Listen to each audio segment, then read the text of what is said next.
Morning you guys, it's Karen and I'm here to do some favourites. I thought let me show you a few things that I've been really loving. I've got a couple of hair care, some makeup bits and pieces and some sort of body / skincare.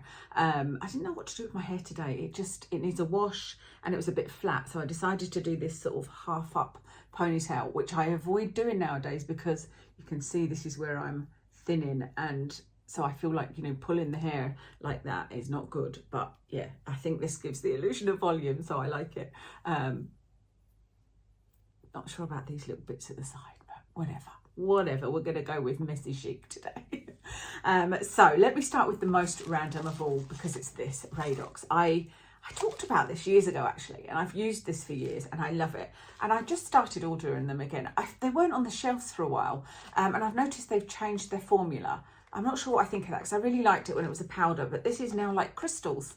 But you can get this now in Asda, I've seen it in Sainsbury's, you can probably get it from Amazon, I'll link it for you from wherever I get it from. But it's £1.50, and I just think bath things are so expensive, you know, bath oils and bath salts and all of that. Bath foam not so much, but I tend to use bath oils and bath salts, and they just don't last very long, you know, and they're not ever that strong. And this is just, it smells amazing.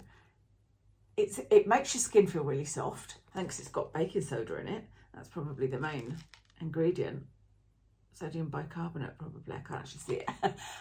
It smells lovely. It feels really relaxing. It turns the bath blue. It doesn't leave loads of stuff stuck over the bath. You know, sometimes if you get, like I sometimes get the Lush bath bombs, and if they've got petals in, they're stuck everywhere. So this is just a win, I think. And I get 2 baths out of one kind of box.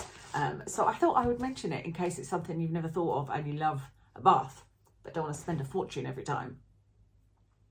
What's the next random thing? The next random thing is a lip balm. I loved this so much. Is this the one that's all squished? I've got one that's all squished down, but I loved it so much that I bought another 2 from, I think the original one, I don't know where I got it from. I think I might have seen it in the shop.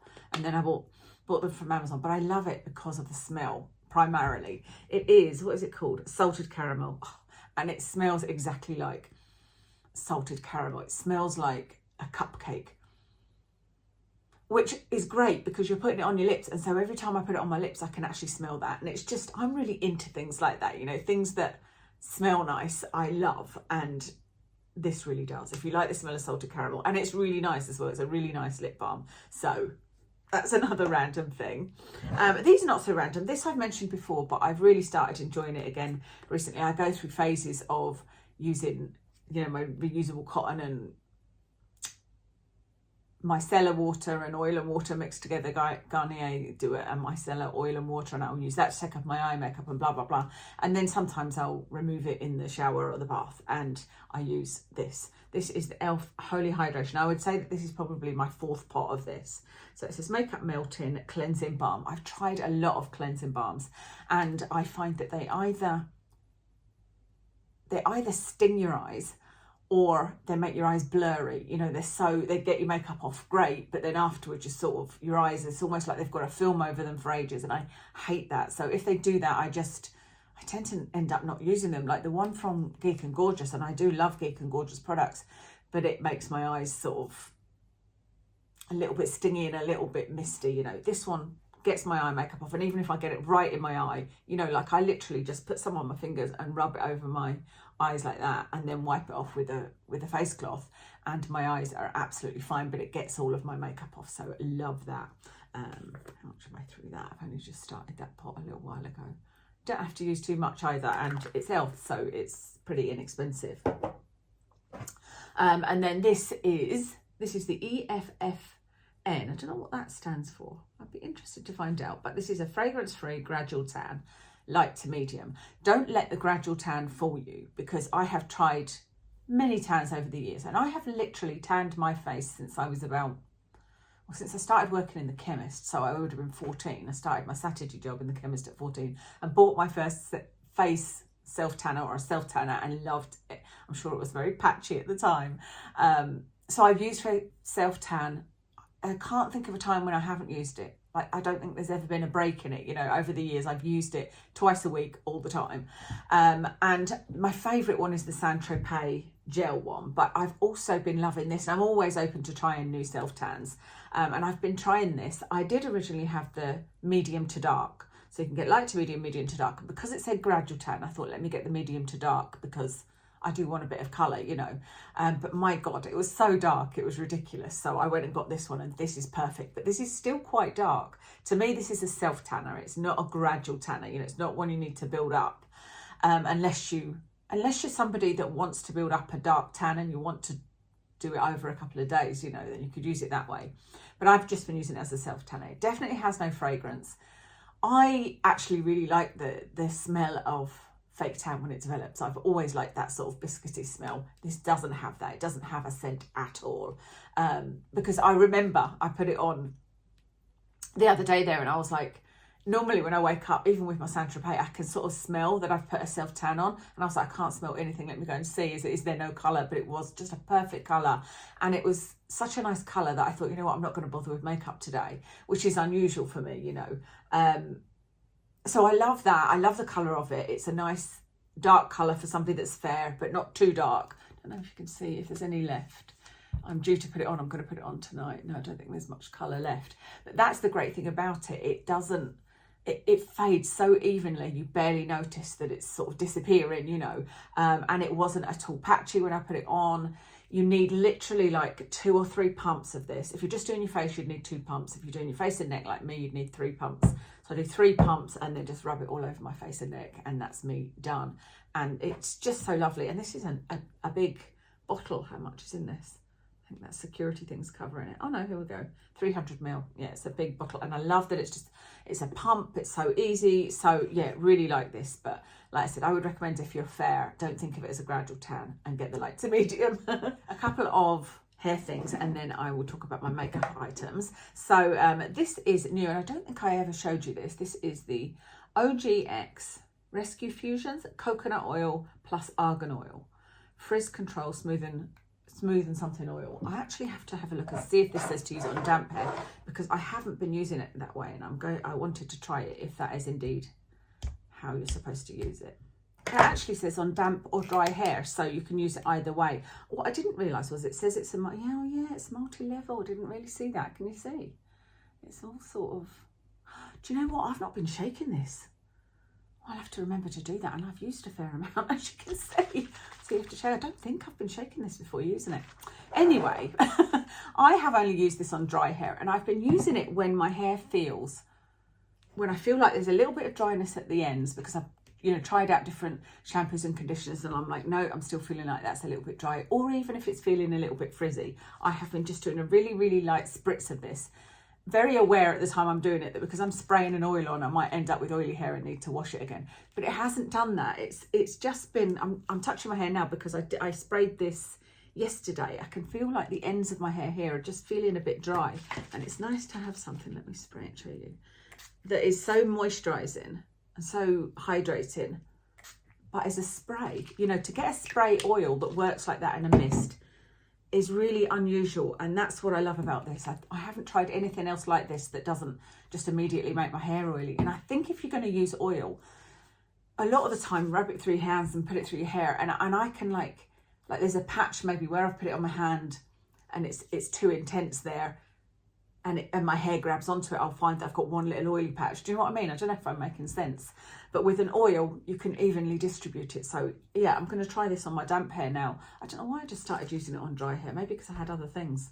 I'll try and remember and shake it. But like I said, it's a really nice mist, and I love that. So coconut oil does smell a little bit like coconut oil. The other thing that I've got that I have been loving is this. This is the Colour Wow Dreamcoat. So you've heard me talk about the Dreamcoat before. It's the anti-frizz spray that you do use on damp hair, and I use it probably every 2 to 3 times, maybe every 3 to 4 times after every wash, after every 3 to 4 washes, because it stays, it continues working, and it's something that always worked well for me. But the biggest problem I would say with my menopause hair, the biggest problem, thinning, hair falling out, itchy head, everything, my hair being dry. But one of the things that bothers me the most actually is the frizzes, the sort of flyaways that all the time there seems to be little bits sticking up. and I didn't find my Dreamcoat was working on its own for that. I've been trying lots of different products, but I saw this one that is extra strength and I was like, oh yes, I'm definitely going to try that one. So I have used it a couple of times and I really do think it's helping. Now, it could be that it's less humid because the humidity has dropped and that definitely helps. It could be a couple of the other products that I'm trying. I haven't tried this on its own, so I do need to let you know that I need to try this on its own and just see, is it this that's making my hair less frizzy, or is it just a combination of everything I'm using, or is it something else? But from so far using it, I feel like I'm seeing a difference. And the fact that I know that I love the Dreamcoat and I know that it worked for me, and this is an extra strength one, is kind of a no-brainer for me. My only concern really was, is it going to like weigh my hair down or anything? And I haven't found that. Okay, on to makeup. The first thing I want to talk about is this. This to me is quite amusing. It's the KVD under eye concealer. Well, actually, I don't know if it's an under eye concealer, but it's a concealer, and they do tons of colours in this. So if you're really fussy with colours for your under eyes, this is one to go for. I have got this under my eyes today, but the reason that this is funny is because when I first showed you this, I showed you this in a haul, and I had used it once, and the first time I used it, I was like, oh, there's no way that's for me, because I put it on and I used my beauty blender to put it on, and it was so thick. I was like, there's no way. It just immediately went into lines, and I was like, it's just not going to work for me. And so I didn't think I would like it, but I'd only used it once, maximum twice at that point, and I was using a beauty blender. I then used it with, I thought I brought it through with me, but a Beauty Pie brush that I will link if it's available on Beauty Pie. And Beauty Pie isn't somewhere that I haven't found many products, if anything else, other than this brush that I love from Beauty Pie. But this Beauty Pie brush, I used it with, and I used a little bit less of this, and I was like, wow, I do really like this. I can't say that this is the most ideal for you if you have, like me, lines, and I don't have a great under eye area, but it's really brightening. It gives really good coverage. And if you use it with the right tool and don't use too much, then it isn't sitting in my fine lines any more than any other one is, if that makes sense. But let me just put it on my hand if I haven't. I don't know what that footage will look like. You know, it might not be okay, but you can see it is really, really thick. Now, let me tell you what colour this is. But if you don't have too many issues under your eyes, which I can't imagine there's anybody watching that is like, oh yeah, my eyes are perfect. This is light 109 that I've got here. Like I said, there's tons of different colours. That colour I think is pretty good. I could maybe go a shade down. I don't know how, does it look too bright in here, you know, too white. But I think that's okay. But I lost my thinking trail there. What was I saying? I was saying that if you are, basically if you're young and you've got perfect under eyes and you want to just brighten under your eyes, you will love this. Or if you've got just dark circles and you're not too worried about like fine lines and whatnot, I think that you will love this as well, because it is really thick coverage. I don't know if I will repurchase this or not. I think I've used it every day since discovering that it's quite good with that brush. So I've used it probably for 2 or 3 weeks now, and I'm really enjoying using it. And so I'll probably use it, I'll try and use it until it runs out. And then I'll go back to one of my others, because I've got lots of them. I should just use things up really, shouldn't I? And see how it compares, and if I like the thinner ones. The other ones I like are the Sculpted by Amy. I really like that one. So it'll be good to know how it compares to that. You know, maybe I'll just stop using this, start using the Sculpted by Amy and see what I think. Or do a comparison on them or something like that. But I do really like that now.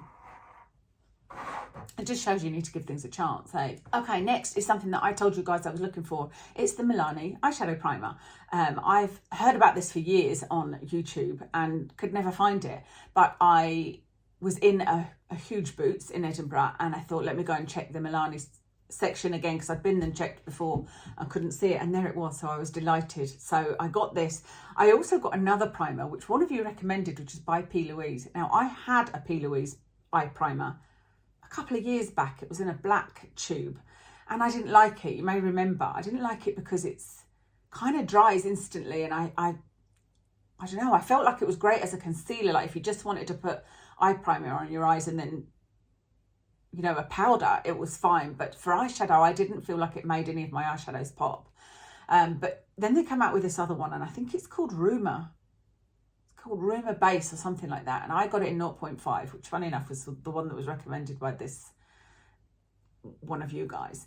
And they actually sent me a free one with it, which I thought was really weird. I got it off TikTok, and they sent me the one, and they sent me another one in 1.5 or 2, something like that. And that one's actually not too bad a colour either. But I don't love it. I don't love that as an eye primer. I just feel like, again, it feels the same as the other one I had. It's very pigmented, and it's great for covering if you've got redness on your eyes, and that's what you want to do with your eye primer. You know, if you want to just cover redness, it's great for that. To me, I would just use a concealer if I wasn't putting eyeshadow on. And it's okay with eyeshadow. Weirdly, what I found when I used the colour 2 or 1.5, whichever the darker colour was, my eyeshadow did actually crease. One of the eyeshadow looks I had, I remember looking and going, it's actually creased. That's really weird. But it doesn't do that with the 0.5. But I don't think it makes my eyeshadow pop. This, however, I love. This is just more like the Smashbox primer that I've been missing and am still missing and loved. It's more soft and it doesn't dry instantly. This one does dry down, whereas the Smashbox one didn't really dry down. But this one I think is better for making your eyeshadow pop, and it also works at holding my eyeshadow all day. So this is my new favourite eyeshadow primer. Love it. So happy that I found it. Then this is the Inglot eyeliner, and it's just a gel eyeliner, and I didn't realise you could still get this. And that reminded me that I used to love this, that years ago, I mean, I must have bought about 10 pots of this, because I'd get to a point where it was too dry and I'd buy a new one. And I remember buying them. I bought one at IMATS. I remember buying one at another kind of beauty fair type thing. I remember going specifically there was an Inglot store in Stirling, and I remember we went there and had a look, and I bought one of them, and I loved it. And I used to actually use it on my top line as well. Now I just use it in my waterline, and it is the best for the waterline. In fact, I think I forgot to do my waterline this morning because this wasn't there. But anyway, if I remember after this, I will do a close-up of me putting it on. It's just so intense that I love it, and it really stays put. I mean, it's not infallible. You know, I've never found anything that is infallible that you put in your waterline, but it's better than anything else I use and anything else I've tried. And it's really nice and soft and, you know, easy to put on. I don't hear gel liners talked about. That's probably because I don't actually watch beauty videos, but I don't think about them, I suppose. But I do really like that. Inglot one is brilliant. The final item to tell you about that has been a favourite of mine is this Vieve Modern Powder Perfector. This is the casing, and this is what it looks like. So mine is in medium, I think. Yeah, medium, which is the perfect colour for me. Really, really nice. I just actually did a little bit of it with this It Cosmetics. What is this? Heavenly Luxe Wand Ball Powder Brush. Because my blush looked a little bit too bright and I looked a little bit greasy on my chin, and so I did a little fluff of this powder, and it's just lovely. I just love this for exactly that. You know, I do use it just to set everything in the morning as well, but if anything's looking too bright or you're looking a little bit shiny, just a little bit of this and it all looks so sort of perfected and blurred. And I really do. I've always preferred a pressed powder, and you can see how much I've used of this. I also use this on a smaller brush. I just sort of put a little bit here to make my eyebrows look a bit less blocky, you know. So I love that. It is a luxury product, that one. I do love a really nice pressed powder though. I've just ordered another one by Kosas, so I'm excited to try that one. That's everything from my favourites. I hope that you enjoyed that. Let me know what your favourites have been, and if there's anything new that I need to be buying. I'm really tempted to buy the new Too Faced eyeshadow palette. It's called Aptly in Love. Let me know if anybody's tried it. I'm not sure. I'm really pleased with myself that I resisted. I nearly bought it from Too Faced. You can buy from Too Faced and pay the tax, you know, pay the customs there, and then it will get delivered to you. But I thought, you know what, that's silly. That's just being impatient. It's not like I don't have any eyeshadows. Wait until it gets into the shops and I can actually go and have a look at the colours and see if I really want to buy it, you know. Same with Urban Decay. There's a new Urban Decay foundation that I really want to try, but there's so many colours. I thought, again, it is something I can go and have a look at in Boots the next time I'm there, which is going to be a few weeks away. So I'm trying to be a little bit patient with some things, but yeah, let me know if there's anything exciting and new out.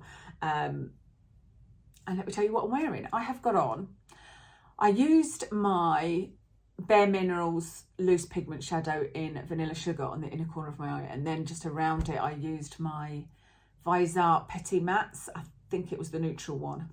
The foundation, what foundation did I use this morning? Oh, it's the Rare Beauty foundation, which I love, in 170. On my cheeks I used Illamasqua blush in Lover. This lipstick is the Milani liquid lipstick in 130. This is what I bought the last time I was in that big Boots. It's amazing. It's a massive size Boots in Edinburgh. And I could spend hours in there, you know. In fact, sometimes I do. And I have seen the security guard looking at me before, like, what is this girl up to, you know, because I literally like take things off the shelf, put them back on again, get my phone out, you know, and of course I'm going in my bag and then I'm taking a picture of it and all of that, you know. So yeah, that's that liquid lipstick. I knew I'd be asked about my jewellery. I was asked about this necklace last time because I wore it on the last video and I love it.